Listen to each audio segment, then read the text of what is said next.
नमस्कार सारे हिंदुस्तानियों। 8 जून 2020 एक ऐतिहासिक तारीख बनती हुई दिख रही है मुझे। महीनों हमने निकाल दिए लॉकडाउन में। पिछले कुछ दिनों से, पिछले कुछ महीनों, हफ्तों से आप कह सकते हो कि सेंट्रल गवर्नमेंट ने स्टेट गवर्नमेंट के हाथ में पावर दे दी और स्टेट गवर्नमेंट अपने हिसाब से अपने स्टेट्स में अनलॉक करना शुरू कर दिया।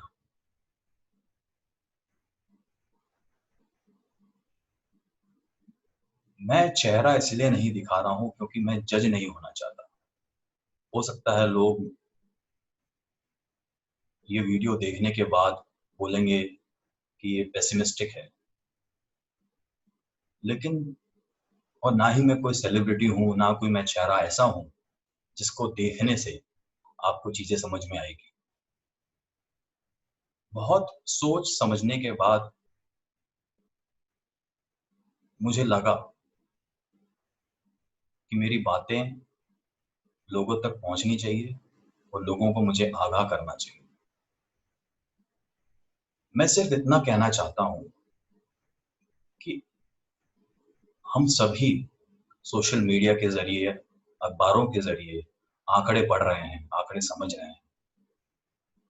जब ये लॉकडाउन शुरू हुआ था तो हम शायद दुनिया में, हिंदुस्तान 9वें नंबर पे था।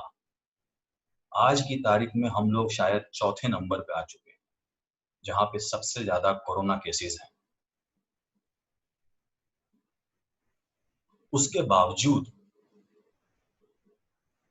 हम अनलॉक कोरोना 1.0 को समझ ही नहीं पा रहे हैं। सरकार के ऊपर मुझे लगता है इतना प्रेशर डाला गया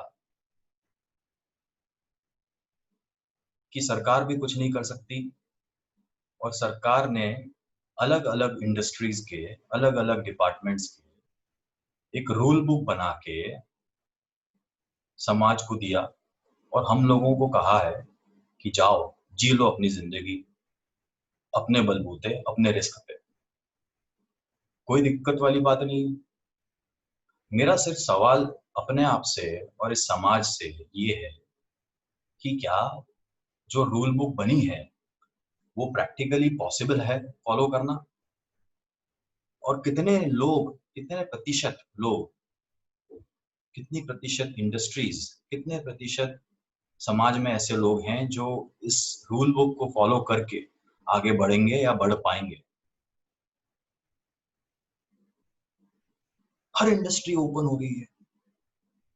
पहले रेड येलो ग्रीन जोन की बात थी, फिर पूरे देश को दो भागों में, कंटेनमेंटेड और नॉन कंटेनमेंटेड जोन में डिवाइड किया गया और अनलॉक की प्रक्रिया शुरू करी गई। लेकिन आश्चर्य की बात यह है कि अनलॉक के नाम पे ऐसी खुशी की लहर दौड़ पड़ी और ministers, chief ministers social media पे आके अनलॉक अनाउंस कर रहे हैं, कंप्लायंस अनाउंस कर रहे हैं। और देखने वाली बात यह है कि सैलाब की तरह लोग उमड़ रहे हैं सड़कों पे, दुकानें खुल रही हैं। मैं ये नहीं कहता कि ये गलत है, मुझे डर इस बात का है कि ये बिहेवियर, इस तरीके से हम कहाँ पहुंचेंगे। क्या हम दुनिया में नंबर 1 बनना चाहते हैं कोरोना में?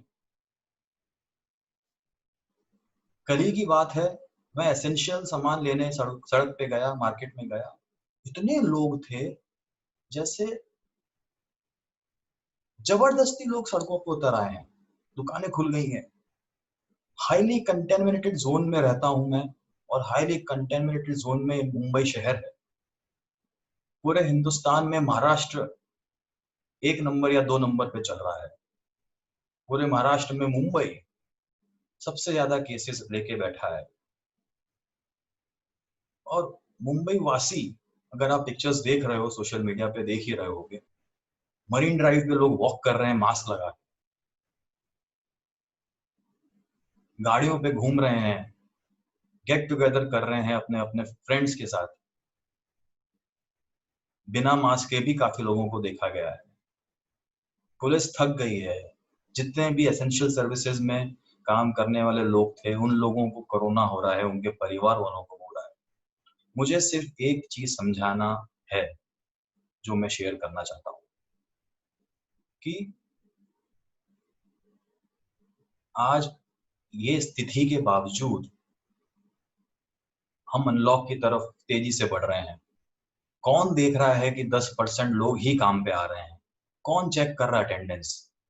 क्या कंपनियों को स्पेशल कार्ड नहीं देना चाहिए ऐसे लोगों को जो 10% में अलाउड है ऑफिस आने में? मुझे तो लगता है कि हर कोई सड़क पे घूम रहा है। ये कोई पिकनिक चल रही है या कोविड चला गया है? जो हम लोग इतने बेपरवाह होके सड़क पे उतर आए हैं। मैं सलाम करता हूँ मुंबई के स्पिरिट का। मुंबई हर तरीके के नेचुरल कैलेमिटी और टेररिस्ट अटैक के बावजूद अपने पांव पे खड़ा रहा है। पॉजिटिवली मुंबई वासी बड़े ढीठ हैं, अच्छी बात है। उन मामलों में वो बात चल गई, वो रवैया चल गया, लेकिन वही रवैया अब मुंबई वासी कोरोना अनलॉक में अपना रहे हैं। और मुझे डर इस बात का है कि हम पूरे शहर को, यानी फिर पूरे राष्ट्र को, स्टेट को खतरे में डालने की कगार पे हैं। मुझे ये समझ नहीं आता। आज पर्सनली मुझे लगता है, और जो काफी लोगों से मेरी बात हुई उन्हें भी लगता है, कि हम लोग कोविड से नहीं डरते हैं। हम में डर उस बात का है कि जब कोविड हमें हो जाएगा, हम कोरोना के शिकार हो जाएंगे, तो उसके बाद हमारा क्या हाल होगा। हाल ही के दिनों में सुप्रीम कोर्ट तक भी बात गई, सरकार तक भी बात ये गई, प्राइवेट हॉस्पिटल्स लाखों चार्ज कर रहे हैं कोरोना पीड़ितों के लिए। इंश्योरेंस पॉलिसीज लाखों कमा रही है कोरोना पीड़ितों के से डरे हुए लोगों से। सरकारी अस्पतालों में बिस्तर नहीं है। कितने sting operation on call news चैनलों ने किए, जहां ये पता चला कि बड़े बड़े अस्पताल मना कर दे रहे हैं कि कोविड पेशेंट के लिए बेड नहीं है। मुझे सिर्फ इतना समझना है देशवासियों, मुंबई वासियों, जब दिल्ली में केजरीवाल सरकार ने 3 से 4 हफ्ते पहले अनलॉक किया, आज दिल्ली का क्या हाल है? आज केजरीवाल खुद बीमार है और शायद कल होने वाले कोरोना टेस्ट में वो पॉजिटिव निकला। क्या उससे हमें सबक नहीं लेना चाहिए कि हम मुंबई की क्या दुर्दशा करने वाले हैं आने वाले टाइम में? मुझे कोई इतना समझा दो कि इस तरीके से चलेंगे तो हम आने वाले 2 या 3 हफ्ते में बहुत बुरी स्थिति में होंगे, और इतनी बुरी स्थिति में होंगे कि किसी ने सोचा भी नहीं होगा कि उसका हमारे परिवारों पे, हमारे आसपास के लोगों पे, हमारे समाज पे क्या फर्क पड़ने वाला है। 5,000 या 4,000 के आसपास लोगों की मृत्यु हो चुकी है। लोग मोर्टेलिटी रेट की बात कर रहे हैं। हिंदुस्तान का 2% है, महाराष्ट्र का 4% है। आप लोगों को ये समझ नहीं आता कि जब स्थिति आज इतनी बुरी है और इस तरीके से अनलॉक के नाम पे बिना अपनी लिमिट को समझे, बिना जवाबदारी से एक्ट किए, हम खुलेआम सड़कों पे घूम रहे हैं। सरकार भी मुझे लगता है कहीं थक चुकी है, और मुझे लगता है पुलिस वाले भी थक चुके हैं। वो कैसे किस किस को रोकेंगे, कैसे रोकेंगे? मोदी सरकार ने बहुत अच्छा काम किया था लॉकडाउन शुरू करके, सही टाइम पे। फिर माइग्रेंट्स को वापस भेजा, माइग्रेंट्स अपने साथ कोरोना ले गए, और उन सारे अंदरूनी इलाकों में प्रदेशों के वो कोरोना अब फैल रहा है, जिसकी रिपोर्ट्स हमें आ रही है। महाराष्ट्र में भी अंदर अंदर तक, छोटे छोटे जिलों शहरों तक कोरोना फैलता रहा है और फैलता जा रहा है। क्या हमें इतनी सी बात समझ नहीं आती कि इस तरीके से चल के हम जाएंगे तो कोरोना पेशेंट्स के लिए बिस्तर है किधर? प्राइवेट में कितने लोग अफोर्ड कर पाएंगे कोरोना का इलाज? गवर्नमेंट के पास बेड नहीं है। तो ये जो इल्यूजन में हम लोग जी रहे हैं, उससे हम किसका भला कर रहे हैं? कितना मुश्किल था सेंट्रल गवर्नमेंट के लिए इस अनलॉक को होने से रोकना। बहुत प्रेशर में थे, इकोनॉमी ठप हो रही है, सब समझ में आ रहा है, लेकिन इस तरीके से क्या गवर्नमेंट को या एडवाइजर्स को आज ये डेटा का युग है, इतना डेटा हम लोगों के पास आ रहा है, उसके बावजूद हम सारी चीजें पढ़ के भी उस मुद्दे पे हम ढीठ बन के बैठ गए हैं। जितने लोगों की मृत्यु हो गई और मोर्टेलिटी रेट के परसेंटेज को हम इग्नोर करके हम बेपरवाह सड़कों पे घूम रहे हैं। जिस तरीके से हम जा रहे हैं, ज्यादा दूर नहीं है कि 2 या 3 हफ्ते के अंदर दिल्ली में जो हुआ वो मुंबई में होगा। दिल्ली सरकार खुद आज की तारीख में सोच रही है कि कम्युनिटी स्प्रेड शुरू हो गया है और इसके लिए हमें शायद स्ट्रेटेजी बदलनी होगी। सिसोदिया का इंटरव्यू पढ़ लो आप लोग, और उससे हमें जहां सबक लेना चाहिए महाराष्ट्र सरकार को या सेंट्रल गवर्नमेंट को, लेकिन लोग खबर पढ़ रहे हैं हम लोग कि किन्हीं किन्हीं स्टेट्स के अंदर तो मंदिर खुल रहे हैं, मॉल खुल रहे हैं। बल्कि कायदा ये होना चाहिए था कि आप लॉकडाउन रखते, 10% लोगों को आप अलाउ करते, बेसिस कि उनके पास कुछ एविडेंस होता कि उनके कंपनी ने उनको बुलाया है और ये 10% लोग हैं, वो 10% को वो कार्ड अलॉट करते, और पुलिस तब भी मुस्तैदी से सड़क पे खड़ी होती और डंडे मार मार के लोगों को सिर्फ 10 उन्हीं कार्ड होल्डर्स को अलाउ करती और किसी को नहीं करती, और एसेंशियल्स का टाइम मेंटेन करते। जैसा आप कर रहे थे बहुत अच्छा कर रहे थे। ये क्या तरीका है? क्या हार मान ली है, या सरकार को लगता है कि अभी अनलॉक करना पड़ेगा, इकोनॉमी ठप हो रही है, जिसको जो करना है करने दो, जब अपने आप केसेस बढ़ेंगे तो इनको अकल आ जाएगी ठिकाने? क्या ये है ये ओवरऑल लार्जर स्ट्रेटेजी हम सरकार की हमारी? और सरकार पे हम कब तक दोष पीड़ित करेंगे जब हम ही लोग अपने आप में जवाबदार नहीं हैं, अपने फैमिली के लिए जवाबदारी नहीं ले रहे हैं, अपने समाज के लिए नहीं ले रहे हैं?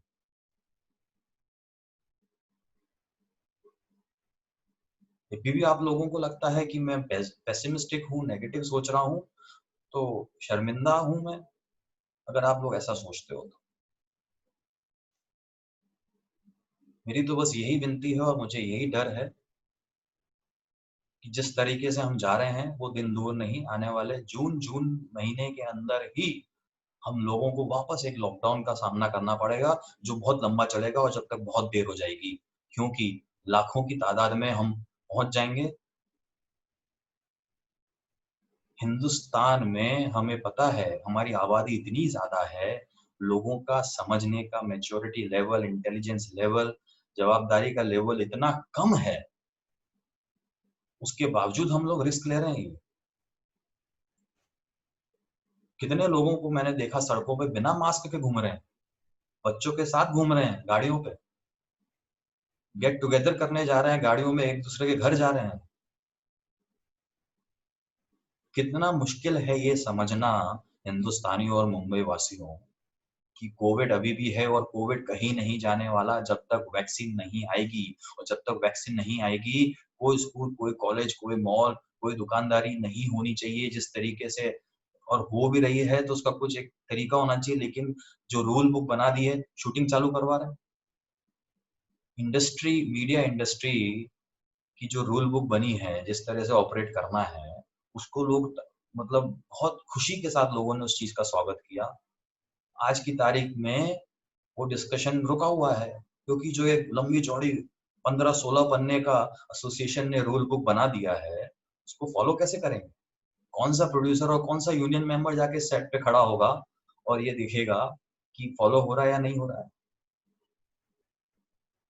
इम्प्रैक्टिकल बात, इम्प्रैक्टिकल किताब, एक रूल बुक बनाने से क्या जवाबदारी खत्म हो जाती है? मुझे तो बड़ी चिंता है। इस चिंता को मैं आप लोगों से शेयर कर रहा हूँ। थोड़ा सा भी आप लोगों को समझ में आती है चीजें तो कृपा करके अपने समाज और अपने देश और अपने परिवार के लिए इस बात को सीरियसली लें। लॉकडाउन को अभी भी फॉलो करें।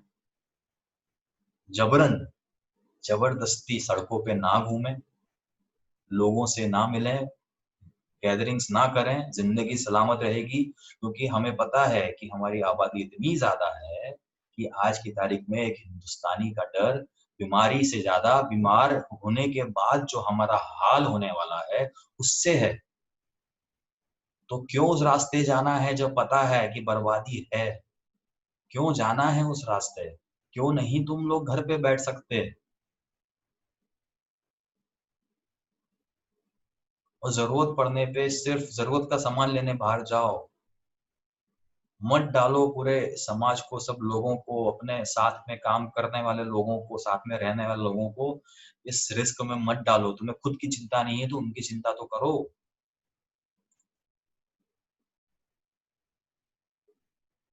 आज किसी को भी आप उठा के हिंदुस्तान में ये सवाल पूछ लो कि तुझे कोविड होगा तो क्या होगा, सबके अंदर एक ही डर है। स्पेशली मुंबई में मुझे या मेरे जैसे कई आम आम हिंदुस्तानियों को यही डर है, जो मिडिल क्लास कम्युनिटी से आते हैं, कि मैं कोविड होने के बाद मेरा परिवार मुझे देख भी नहीं सकता, सरकारी अस्पतालों में बेड नहीं है और प्राइवेट अस्पतालों को फीस देने की मेरी औकात नहीं है, तो मैं कैसे बचूंगा?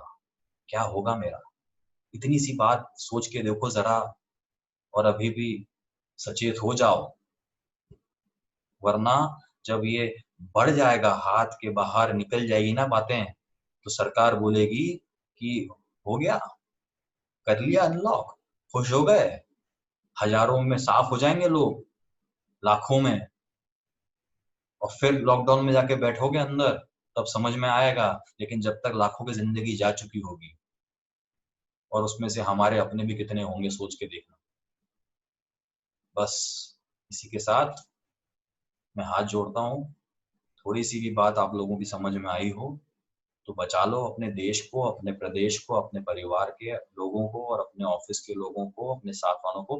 मैन्युफैक्चरिंग यूनिट में आप बोलते हो मैन्युफैक्चरिंग शुरू कर दी, 6-6 फीट के डिस्टेंस पे आप बोलते हो बेस्ट बस चालू कर रहे हैं, सोशल डिस्टेंसिंग करेंगे, स्कूल चालू कर रहे हैं, सोशल डिस्टेंसिंग करेंगे। मजाक है? बोलने वाला मजाक कर रहा है और उसको मानने वाले और ज्यादा बेवकूफ लोग हैं, जिनको लगता है कि ये पॉसिबल है। बाकी आप लोगों की इच्छा। जय हिंद।